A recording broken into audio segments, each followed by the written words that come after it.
Vai, Fernando. Vergara. Boa tarde. Então, seguindo aí as perguntas, o Matheus Greco Neto pergunta: quem já é associado da EPET está incluído na lista dos postulantes a entrarem na justiça ou necessita de mais alguma coisa? Então, assim, essa pergunta, na verdade, ela me permite fazer um esclarecimento um pouco maior das ações e de que rumo tomar, né?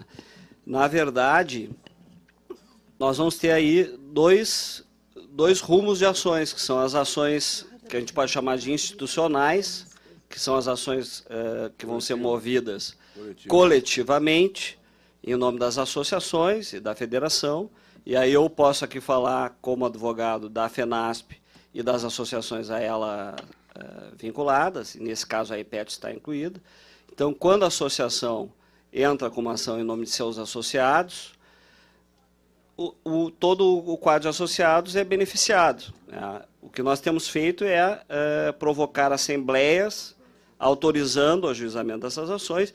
Isso foi feito, por exemplo, com essa ação de cobrança, agora da dívida da BR Distribuidora com a Petros. O que nós fizemos? Houve um edital convocando uma assembleia para deliberar sobre isso. A assembleia foi realizada e a entidade, então, deliberou pela autorização da ação com o objetivo de fazer a cobrança dessa dívida. Então, com base nesta autorização, a EPET estava legitimada para ingressar com a ação. Isso é uma coisa muito importante, porque também nós temos que cuidar com essas ações institucionais, as ações em nome das associações, para não ser aquelas ações que morrem na praia, que morrem num requisito básico, que é a legitimidade da associação para a causa. Às vezes o advogado vai lá, na ânsia, entra com uma medida, entra com uma ação, e não junta lá na hora de entrar com a ação uma ata da Assembleia autorizando ou uma autorização dos associados para ingressar com a causa. E a causa é uma causa excelente, a petição inicial foi muito bem feita, mas o tribunal nem julga o mérito da ação. O tribunal extingue a ação por falta de legitimidade, dizendo o seguinte: olha, essa associação não provou que estava autorizada a representar seus associados. Então, isso é uma coisa muito importante. Quer dizer, as associações, para demandarem em nome dos seus associados, precisam estar autorizadas para isso pelos seus associados, e, portanto, é importante que quando ocorrem as assembleias extraordinárias convocadas para isso, haja a participação dos associados, e geralmente são feitas duas chamadas, a primeira com quórum X e a segunda com qualquer quórum para autorizar. Isso foi feito tanto na ação de cobrança da dívida da Petrobras com a Petros, relativa às condenações solidárias, como na ação da BR Distribuidora. Pois bem, então, nas ações coletivas é assim que funciona, tá? Acho que está contemplada a resposta. Agora, eu me permito aqui dizer a vocês o seguinte: nós temos um outro campo, que é o campo da individualidade, quer dizer, das ações individuais. E é aí que mora o perigo daquelas ações que eu me referia de manhã, que coloque todo mundo numa cesta só, fazendo uma ação, digamos, para parar de contribuir. Tá?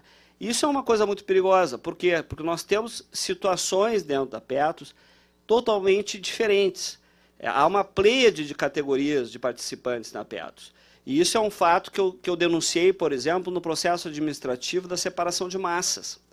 Porque quando a Petros tentou agora fazer a separação de massas, ela tenta fazer em dois subgrupos, repactuantes e não repactuantes. E o que nós dissemos lá? Nós dissemos o seguinte: olha, não pode. Se for separar a massa, tem que separar por todos os subgrupos que existem aqui. Que subgrupos são esses? Repactuantes, não repactuantes, pós-82, pré-82, pós-84, pré-84, certo? Pré-70. Existem vários subgrupos dentro desta massa com direitos diferenciados. Vou mostrar para vocês uma questão. Por exemplo, se eu pego um cliente que repactuou e ele deseja discutir o direito a não pagar essas contribuições que estão sendo agora cobradas do equacionamento, eu tenho uma argumentação jurídica diferente daquele que repactuou. Por quê? Porque quem repactuou recebeu uma maciça campanha na sua casa, com DVD, com cartas, com revistas, que dizia o seguinte, que se repactuasse, não haveria déficit. Ia colocar a casa em dia. Não haveria mais cobrança de contribuições. Bom, esse fato, deste cidadão ter recebido cartas dizendo que não haveria mais cobrança, que a repactuação era a solução, etc. e tal, naquela época, certo? Este fato pode configurar uma figura jurídica que é um dos desdobramentos do princípio da boa-fé, chamado venire contra fatum proprium. É uma coisa muito antiga que vem do direito romano, que é o seguinte, ó, a parte não pode vir contra o fato que ela mesma provocou. Para quem não sabe, o princípio da boa-fé se desdobra em 4 subprincípios, ou 4 desdobramentos que tem, que é a supresso, que é a supressão de um direito pelo não exercício ao longo do tempo, a surresso, que é o acréscimo de um direito pelo hábito no contrato, ou seja, as partes tanto fazem que eu faço com que a outra parte acredite que eu acresci aquilo ao contrato. O tu coque, que significa o tu também, quer dizer, eu não posso exigir da outra parte aquilo que eu mesmo faço, tá? Não é de boa fé num contrato eu dizer para o outro, olha, não faça isso, mas eu mesmo faço. Quer dizer, é uma hipocrisia dentro do contrato. E o venire contra fato próprio, que é, eu não posso vir contra um fato que eu mesmo pratiquei. Então, o direito contempla isso. Então, na repactuação, houve uma campanha em que eu dizia para aquele cidadão, eu digo, olha, faça isso, adira a esta repactuação, eu lhe pago 15 mil e você não vai mais pagar a contribuição, porque eu vou sanear esse déficit. Aí depois eu venho e digo, não, sabe aquela repactuação que você aderiu? Ela não serviu para nada, porque está aqui a fatura. Então, isso é um venire, isso é uma hipótese clara de uma violação do princípio de boa-fé. Então, eu tenho esta argumentação nesta ação.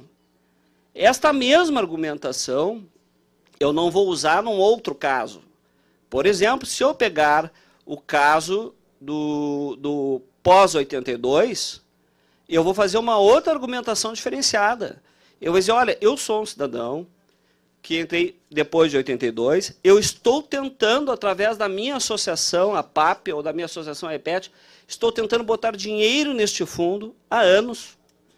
Inclusive os conselheiros que me representam entraram com uma ação, o falecido conselheiro Ivan Barreto entrou com uma ação, e depois a EPET entrou, depois a PAP entrou, tentaram fazer com que eu contribuísse para esse fundo ao longo de anos, e o fundo dizia, não quero receber esse dinheiro.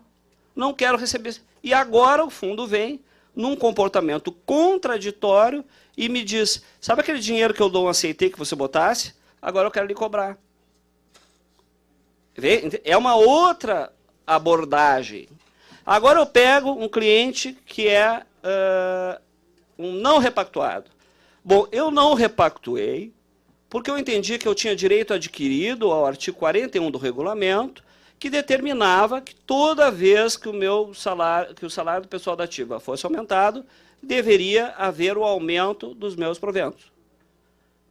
E assim o fiz, de boa fé, por acreditar numa cláusula do meu contrato, que existe há muitos anos no regulamento da Petros, e que foi submetida a exame sucessivo da Previc, que é o órgão fiscalizador, porque sim, a Previc deu carimbo no regulamento da Petros nas últimas 4 alterações do regulamento, 2010, 2012, em 2007, em 2008, ela carimbou esse regulamento, ou seja, ela disse que aquela cláusula ela era válida, de modo que ela provocou em mim a crença de que eu estava aderindo a um regulamento que tinha uma garantia de que aqueles reajustes do artigo 41, pelos quais eu optei, e por isso não repactuei, eu optei por manter o artigo 41, se causassem déficit ao plano, este déficit seria de cobertura exclusiva do patrocinador, pela via extraordinária.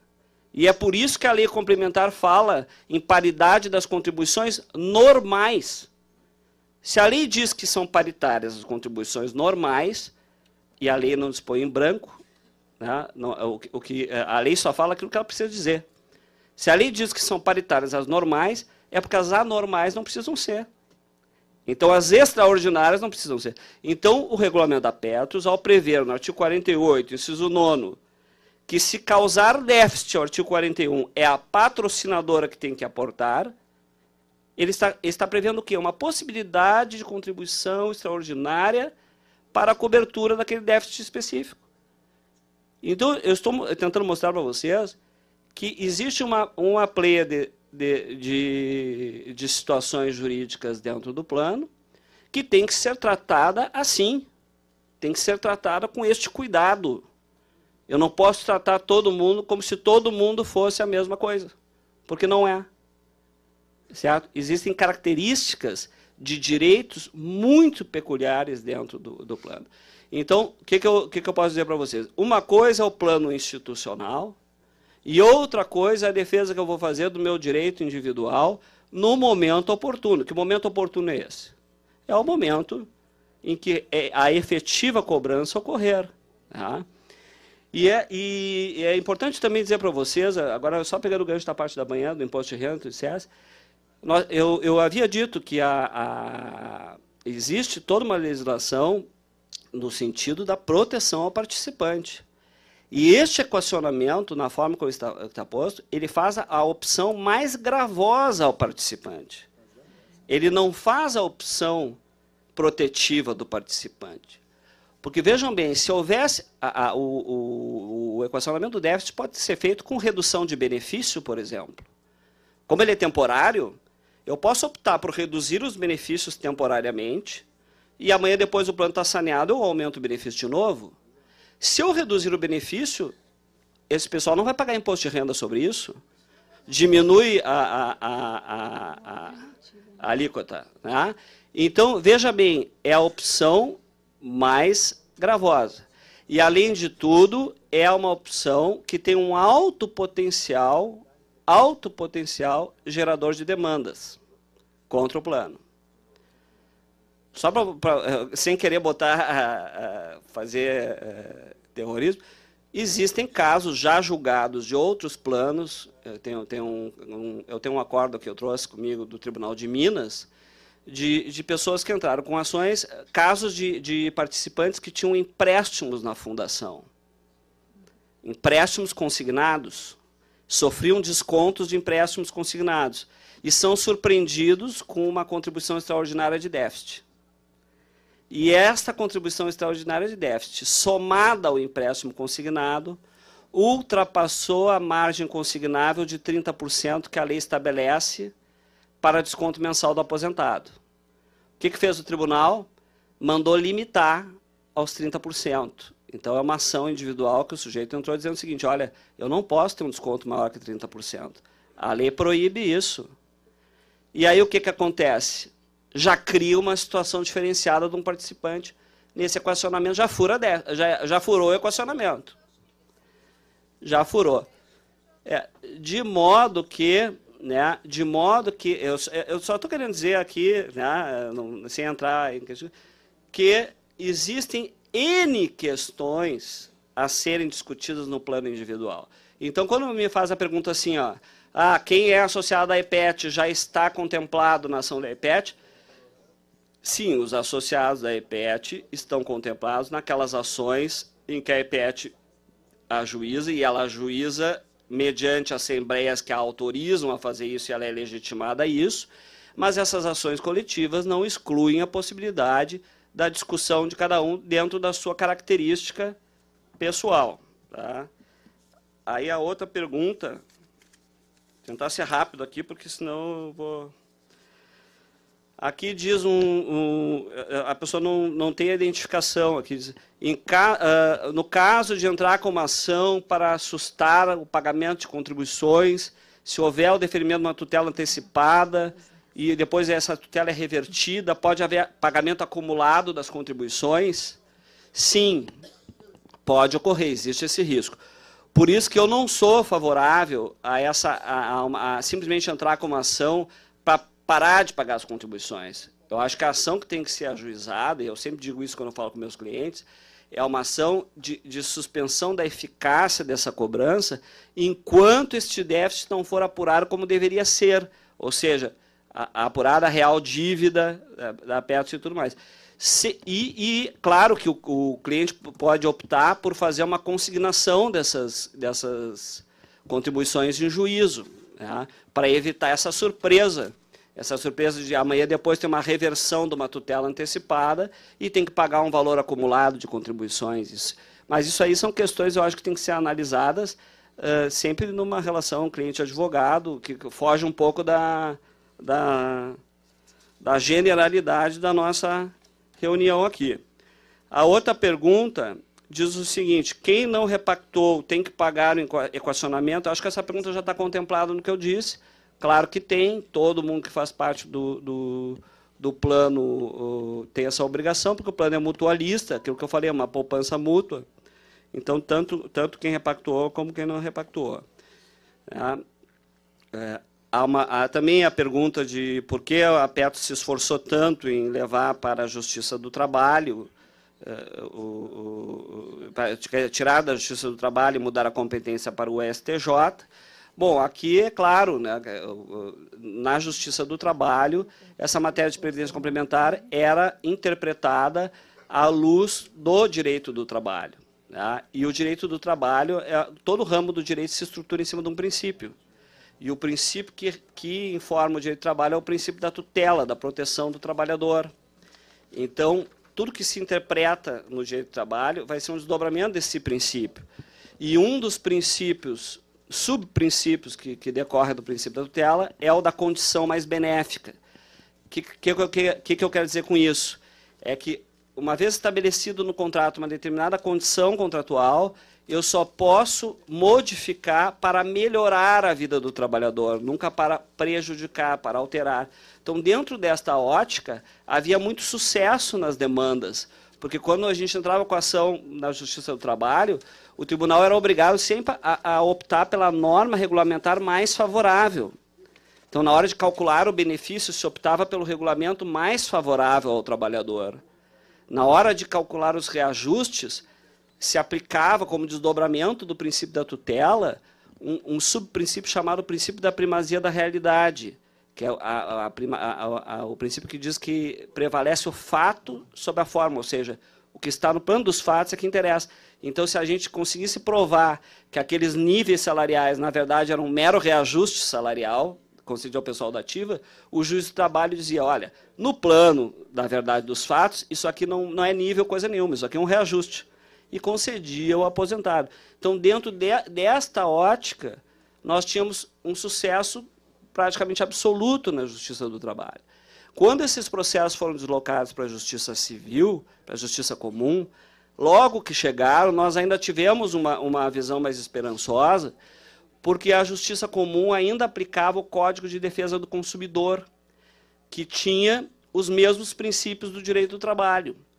Ocorreu, no entanto, que eles logo modificaram esse entendimento e disseram, olha, o Código do Consumidor só para a previdência aberta. Na fechada, não. Na fechada tem que aplicar o direito civil mesmo, puro. O que é o direito civil puro? O direito civil pressupõe a igualdade das partes, pressupõe que quem contrata tem absoluta liberdade de contratar, né? No direito civil vigora esse princípio, quer dizer, nós somos iguais, contratamos o que quisermos, desde que não estejamos contratando nada que seja proibido, se nós somos capazes, mas o direito civil exige que esse contrato seja sempre de boa fé, né? E é isso que está sendo descumprido, é isso que nós temos que mudar, mostrar nas ações, é isso que nós pretendemos mostrar nas ações que a FENASP vai fazer. Quer dizer, todo esse equacionamento, como bem diz eu acho que em outras palavras foi isso que o Rogério Derby, né, o Dr. Rogério falou, quer dizer, que esse equacionamento não é um equacionamento de boa-fé, porque é um equacionamento que não está partindo, não é, do real valor do déficit, quer dizer, não considera as dívidas que a Petrobras tem com a Petros, ignora a cláusula do artigo 48, inciso 9º, quer dizer, todas essas questões. Tá? Depois, uma última pergunta, eu não consegui compreender muito bem aqui, diz que, de acordo com informações que circulam, A lei não prevê nem obriga que as contribuições extraordinárias sejam escalonadas, na verdade. Eu acho que é isso, essa é a pergunta, esse escalonamento. Tá? Então, aqui está questionando o fato de que o equacionamento do déficit está sendo proporcional ao valor que a pessoa recebe da Petros. Eu, nesse aspecto, não vejo nenhuma ilegalidade da forma de cobrança do equacionamento, porque o próprio regulamento, quando trata das contribuições normais, ele faz essa distinção, ele faz tetos de contribuição. Então, eu acho que esse ponto não seria o ponto juridicamente contestável do equacionamento. Tá? Pois não.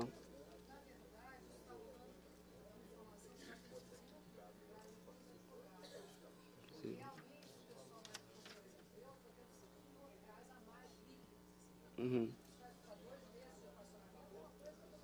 Sim.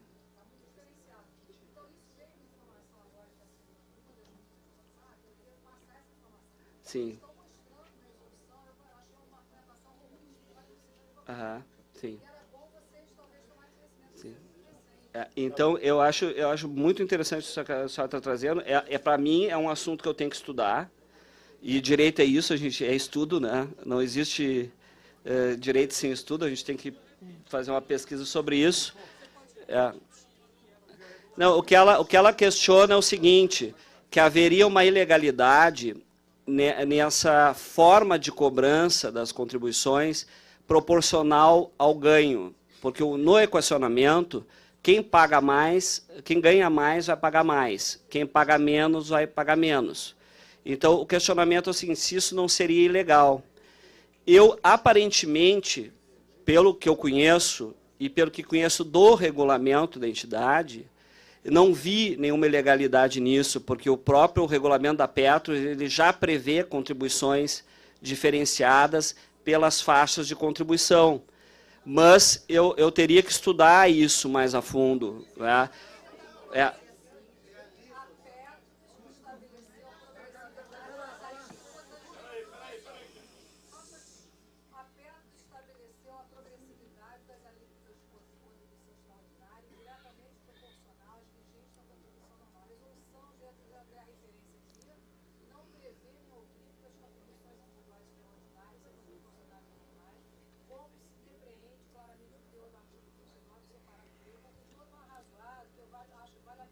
Sim, eu gostaria de ter acesso a isso para estudar, porque a resolução que trata disso, ela também não proíbe, ela não é expressa sobre isso. Dá licença, Vergara, eu vou fazer intervenção. Vou fazer intervenção. A legislação fala claramente na proporção das suas contribuições. Fala assim, a lei fala assim.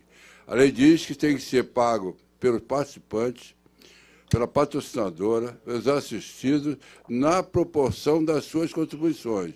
E na Petros, a contribuição do participante é na proporção dos níveis salariais, mediante, majorante, minorante, mediante, majorante, sempre foi assim. Sim, mas, então não tem ilegalidade, não tem ilegalidade nessa. Um momentinho.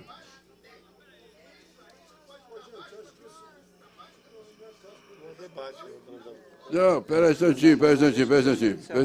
Olha só, vamos encerrar aqui, porque essa questão, como diz o doutor Vergara, momentinho. Isso vai ser estudado. Isso tem muito a ver com a questão do escalonamento que foi feito.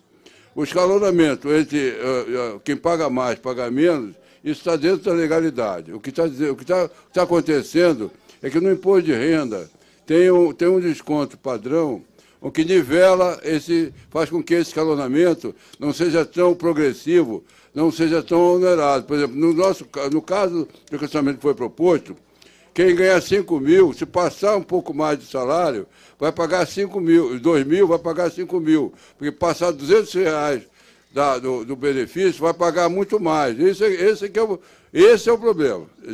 O problema que está acontecendo é que quando se passa um pouquinho mais do seu salário de contribuição, na progressividade que foi estabelecido, você passa de contribuir com R$2.500 para 5 mil.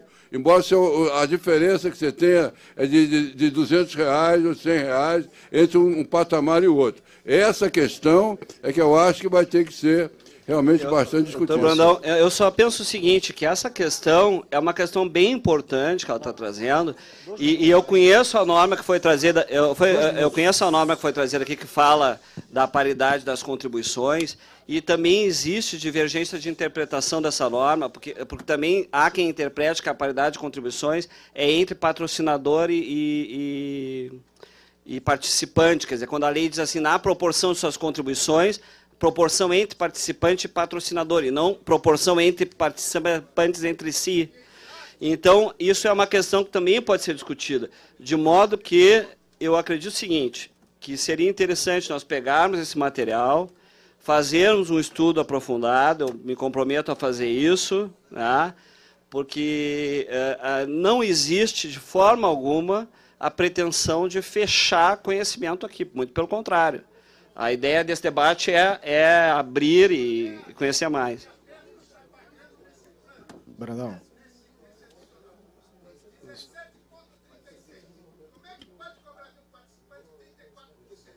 Sim.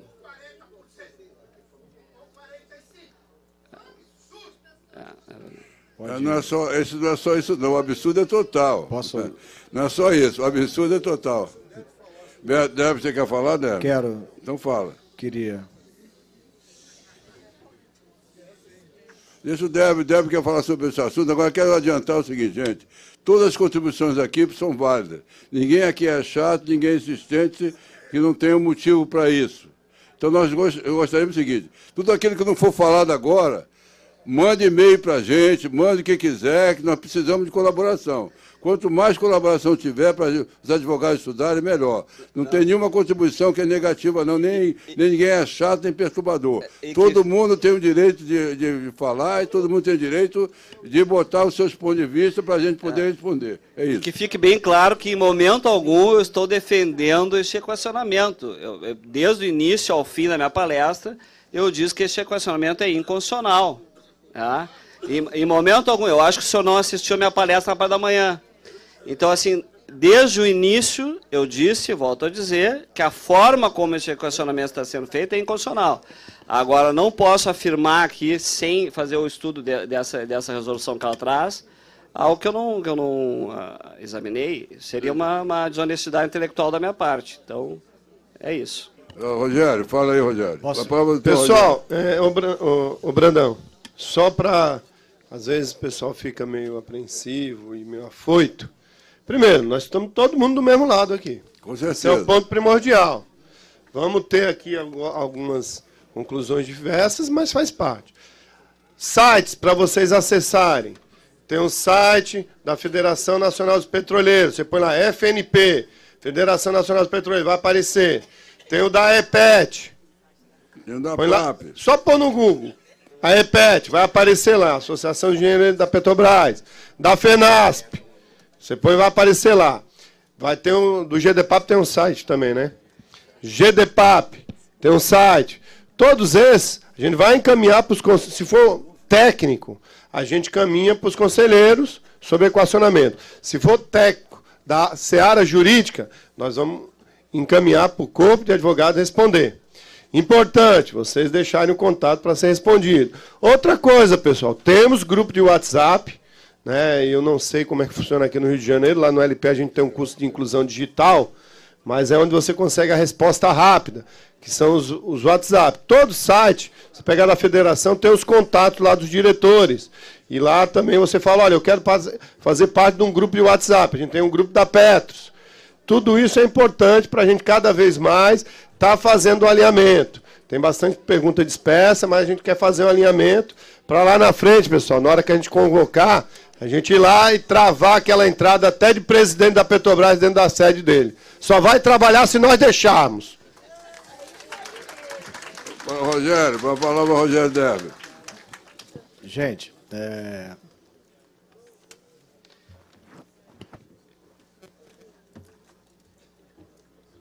suspense, né? Existe... eu estou discutindo isso com os atuários.